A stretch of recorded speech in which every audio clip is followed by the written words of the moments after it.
What's the creepiest/scariest thing you've seen or experienced but no one believes you? I was at a Boy Scout camp a long time ago in Washington, by Olympic National Park, and in the middle of the week one night, in our bunkhouse we were just telling jokes and staying up late, and the rest of the guys went to bed but me and my two buddies. We heard some noises like someone hitting a propane tank type noise off in the forest not too far from us. Our own camp was alone off at the edge of the camp across from this state highway, so it wasn't some kids just screwing around. We kinda ignored it really, but then heard heavy footsteps coming from the trees probably less than 50 yards away. It kinda set us off at first. I'd say no more than 30 minutes later, we heard it closer, and this is about 1 to 2 a.m. I believe. Well, me and my buddy could see through the top window like openings of the bunkhouse, a guy coming out from the brush, wearing a beat-up sports jacket and hat who was no joke, I'd say 7 feet tall because he was tall enough to see us through the windows just below the ceiling. It was also pouring rain, so visibility wasn't great, but the bunkhouses had no doors, which was great. While he was slowly walking around our bunkhouse peeking in, my buddy saw it too.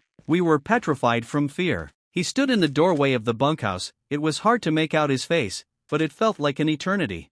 What his intentions were, but he just watched us. Well, anyways, he made his way up the hill towards another bunkhouse. Well, a bit after he left, my buddy literally booked it for the adult tents, and I thought he was done for. The adults were pissed we woke them up, but they looked around the bunkhouse and thought we were stupid for some dumb prank or joke they thought it was. Yelled at us and told us to get to bed. Well, we were awake all night, obviously just on the watch. Well, fast forward to morning, and I went outside of the bunks and saw some big boot footprints that were clearly no one's from our troop. Well, where we really got some evidence was that another guy from our troop from the bunkhouse up the hill had told us he woke up to a tall man standing in the doorway in the middle of the night.